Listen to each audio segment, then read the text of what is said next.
Hi there everyone, welcome back to my YouTube channel, Living a Sustainable and Happy Lifestyle. This is now video 5. Now from video 5 onwards, I think they're pretty much going to be shorter videos, whereas before they were up to 15 minutes.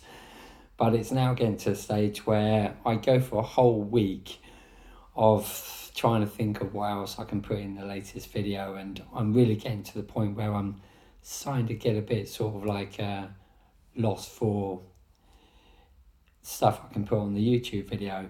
So there's two little ones which I thought of over the last week about being a bit more environmentally friendly and being a bit more cautious with energy. Is whether you've got whether you're cooking, whether you've got a gas hob or whether you've got an electric hob. I always put a lid on top of the saucer. On top of the saucepan. Sorry about that, I don't even know what I'm talking about. On top of the saucepan. Purely because it keeps the heat in. So that means that the water or the products within the saucepan or larger pan retains the heat. So it means you don't have to have a high heat so much because the heat's retained by a lid. And if you need a little steam coming out, then there's a little steamer hole which comes out at the top of the lid, which you can either make it on a big steamer gap or a little hole with a small steamer gap, depending on, what the product is, whether you're warming it up or whether you're boiling it from scratch. Now, what also I do is electric is more environmentally friendly than gas. So what I do is I put the kettle on and boil the kettle up in the kettle before putting it on the stove. Now, I have got a gas stove and I wish I had an electric one, and maybe at a later date I will transfer to electric, because gas at the end of the day is giving off pollution when you burn it.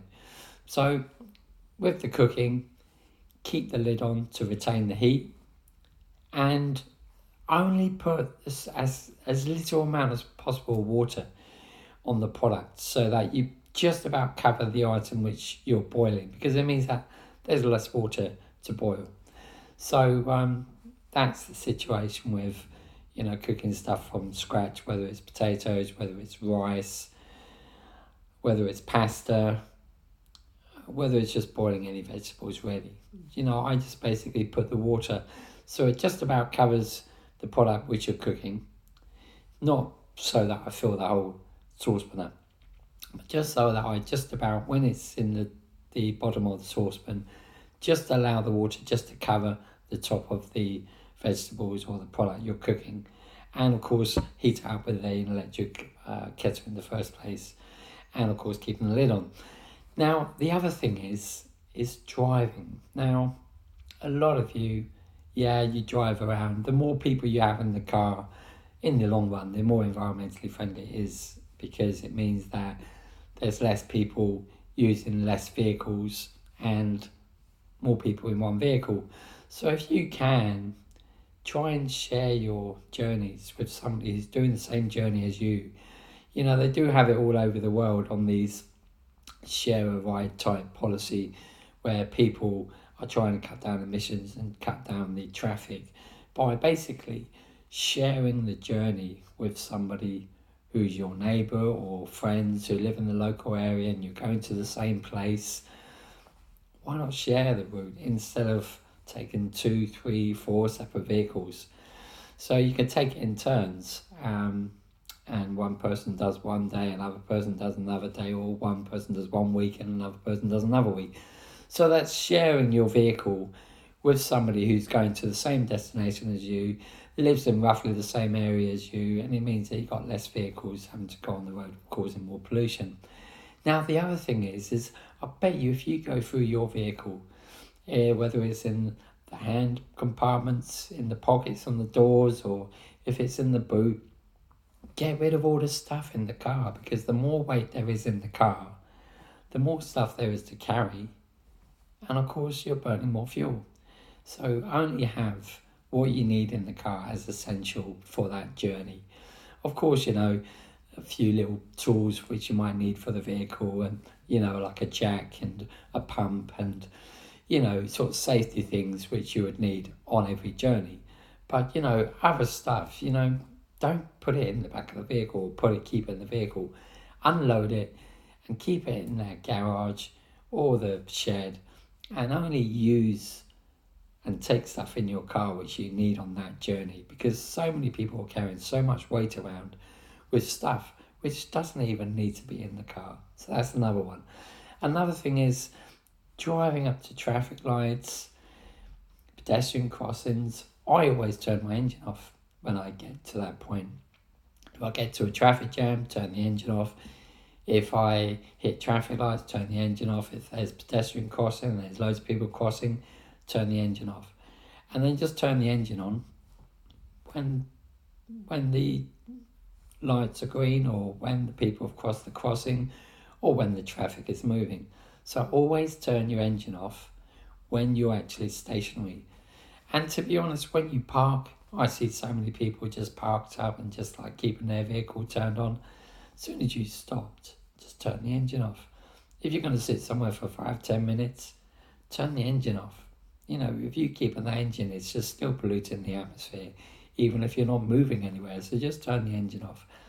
And be soft on the accelerator. Don't race through the gears. And the other thing is try and keep your revs as low as you possibly can.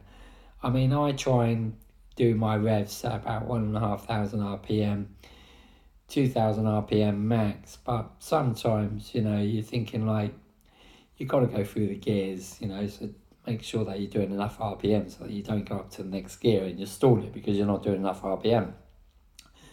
But try and do 1,500 if your vehicle can take it, or 2,000 revs if you can. Vehicles might be able to take it. Some people might do up to 3,000, but the thing is, the higher the rev you go to before changing gear, the more fuel you're using.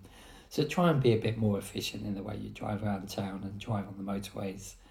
And always, always, always just keep to the speed limit, because if you get to the speed limit, it means you're not speeding, you're not using so much fuel, and you're not polluting the atmosphere at the same time. But I think that might be it for today. So it's basically cooking and being environmentally friendly being efficient with the energy, and then being environmentally friendly and efficient with your driving.